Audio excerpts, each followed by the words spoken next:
Hai guys, di video kali ini gua kembali akan mereview episode terbaru dari web drama Treasure The Mysterious Class. Yap, minggu ini sudah masuk episode ke-6.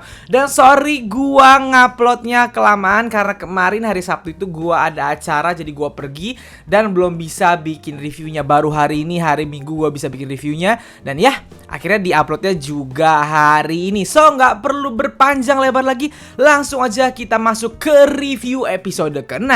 Yap, setelah kemarin episode kelima kita diperlihatkan lebih yang kesenang-senangnya gitu, kayak episode filler doang, episode yang dibuat untuk fan service. Episode ke-6 ini kembali ceritanya mengerucut, bahkan bisa dibilang ini salah satu episode tersedih paling emosional. Dibuka dengan adegan akhir di episode kelima kemarin saat Jongwoo akhirnya dibawa ke rumah sakit setelah mengalami kecelakaan di wahana atau di festival rumah hantu yang dibikin di sekolah mereka gitu. Dan adegan masuk ke dimana 9 orang tersangka, karena Jongwoo sudah dibawa ke rumah sakit, 9 orang tersangka itu berkumpul dan saling nuduh siapa nih di antara kita hantunya.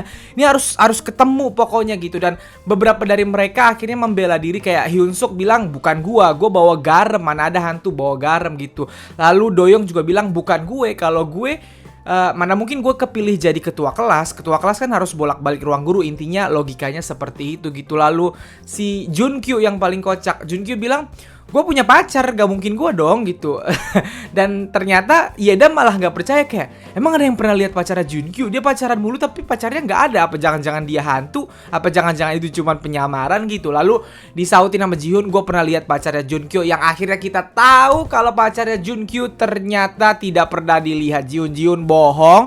Dia bohong karena percaya sama Junkyu dan syaratnya adalah liatin pacarnya gitu. Dan kata Junkyu oke gitu. Lalu si Junghwan juga mengaku kalau dia bukan hantu karena dia bikin YouTube, kata dia. Kalau gua bukan hantu nggak ada yang bisa lihat YouTube gua dong gitu. Dan alibi mereka bisa dibilang saat itu sudah lumayan kuat gitu. Sampai akhirnya Yoshi yang dituduh. Yoshi dituduh karena Yoshi tahu Jongwoo akan kecelakaan gitu.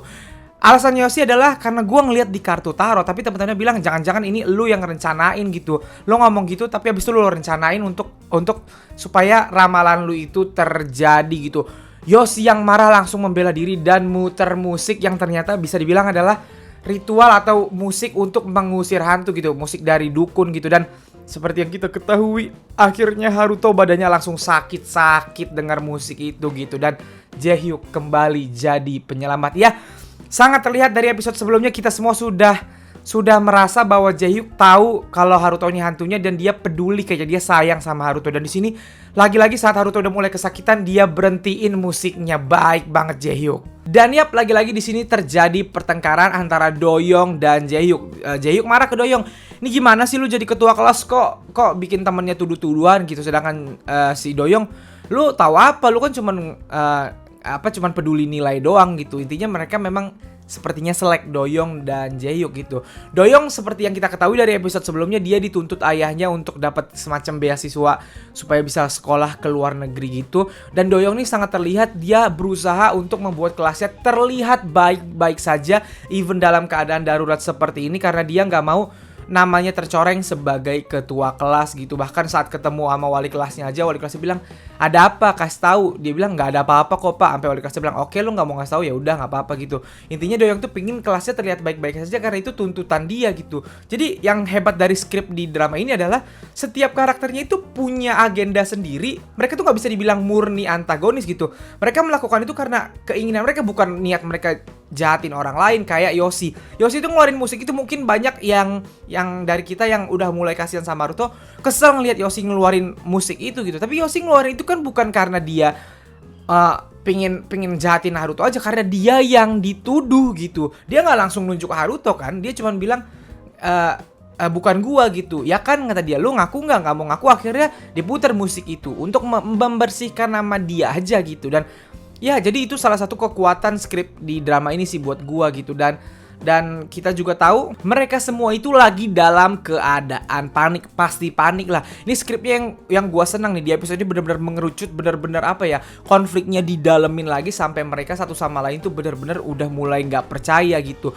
Nah, yang menarik juga adalah di sini Haruto. Gua harus tepuk tangan, Haruto keren banget aktingnya. Adegan setelah Haruto meninggalkan perkumpulan yang 9 orang itu, dia akhirnya ke semacam tangga gitu, ke koridor, dan dia acting kesakitan, tangannya luka-luka, dia acting kesakitan. Bagus banget actingnya Haruto, gua nggak paham lagi. Nih dia bakal di hire aktor sih, kayaknya bakal dipanggil sama dorama Jepang sih. Bagus banget ekspresi dia, kesakitannya itu real banget. Bahkan itu kan ditambahin backsound sedih, itu gue yakin banyak banget temen yang nangis kan ngeliat adegan itu kan. Kalian sedih banget. Belum lagi adegan metafora ini yang paling gue suka, adegan ketika Haruto di taman sendiri dan dia lihat semut yang terkurung di dalam gelas plastik gitu. Dia bilang, kamu juga ingin sama teman-temanmu kan gitu. Habis itu dilepasin semutnya. Itu kan metafora diri dia gitu. Dia tuh cuma pingin sama teman-temannya aja, nggak ada niat jahat dari dia gitu. Terus di sini juga salah satu yang paling keren adalah ketika akhirnya Jaehyuk menemui Haruto di atas gedung itu, dan Jaehyuk udah bilang kalau gua tahu lu hantunya, nggak usah bohong gitu. Dan lagi-lagi adegannya keren. Ini bahasa gambar nih namanya. Ini kekuatan gambar dalam sebuah sinema, dalam sebuah web drama, TV series dan lain-lain gitu. Ketika Jaehyuk bilang gua udah tahu hantunya, dia madep ke belakang, terus kameranya dari belakang ngeliatin Jaehyuk ada bayangannya, Haruto enggak. Oh itu gua keren banget, kata gua. Wih, sutradaranya pinter nih, keren gitu. Dan Doyong kan jelas nguping di situ, dan akhirnya Doyong bener-bener membuktikan bener nggak ya dia hantunya gitu. Waktu Doyong akhirnya nanya, lu lihat dia gak? Terus temannya nggak lihat Haruto. Anjir, itu keren banget menurut gua gitu. Dan satu lagi juga, gua mau menyoroti karakter Jongwoo yang ternyata kayaknya trauma banget sama hantu. Kita nggak tahu traumanya Jongwoo seperti apa. Ketika Haruto akhirnya jenguk dia dan ibunya Jongwoo nggak bisa lihat, dan Jongwoo-nya mulai panik. Haruto-nya padahal niatnya minta maaf baik, tapi Jongwoo-nya bener-bener kayak ketakutan sampai akhirnya kan alat detak jantungnya itu langsung jadi cepet gitu. Jadi ternyata Jongwoo kayaknya memang takut banget sama hantu, sehingga walaupun Haruto ini tidak dalam keadaan mengancam, tetap terlihat takut gitu. Dan ternyata juga di sini Haruto minta maaf, dia nggak bermaksud. Berarti hipotesa gua ada yang kurang tepat di episode sebelumnya gitu, bahwa gua pikir Haruto tuh disabotase. Dalam artian Haruto itu kan waktu di yang rumah hantu itu kan mereka udah pada ngomong, wah nih wahana kita ngebosenin nih, nggak serem nih, hantunya mana sih, bukannya bantuin kita supaya kelihatan serem. Ternyata memang Haruto yang membuat semua ketakutan itu, jejak tangan dan lain-lain. Gue pikir dia disabotase hantu lain, hantu yang gangguin Jaehyuk selama ini. Ternyata itu emang ulahnya dia, tapi dia nggak nyangka akhirnya bisa malah melukai Jongwoo gitu. Jongwoo tuh malah kayak bener-bener ketakutan banget sampai akhirnya luka kan, dan dibawa ke rumah sakit. Jadi Haruto bener-bener ngerasa sedih, dan gue, aduh, ini kebimbangan hati Haruto nih. Gue yakin bakal sedih banget nih guys, sisa-sisa episode-nya dah aja. Kayaknya kalian di episode selanjutnya bakal banyak nangis deh. Episode ini aja gue jujur udah kena banget. Haruto yang kesakitan itu sama scene semut itu, gue yang kayak, wah bagus banget penulisannya nih, drama gitu. Jadi ya gue seneng lah gitu. Dan ditutup dengan sangat menarik buat gue ketika Doyong akhirnya mengumumkan di kelas bahwa dia udah tahu hantunya, dan dia nunjuk Haruto. Dan ini kebanggaan gue, Bapak Satpam ternyata benar sesuai dugaan gue adalah bapaknya Haruto. Beberapa episode sebelumnya gue di review episode 3 atau episode 4 gue udah bilang bahwa gue curiga si bapak ini adalah bapaknya Haruto, atau Satpam yang udah lama kerja di sekolah itu, dan dia tahu Haruto pernah meninggal di sekolah itu, dan dia tahu Haruto itu hantu, tapi dia membiarkan karena dia merasa Haruto ini anak baik dulunya, atau hantu yang baik. Gue pikir kayak gitu, antara dua itu. Ternyata benar di sini. Ketika Haruto udah dipojokin, tiba-tiba Satpam itu masuk. Brek. Haruto, kamu dipanggil wali kelas, katanya.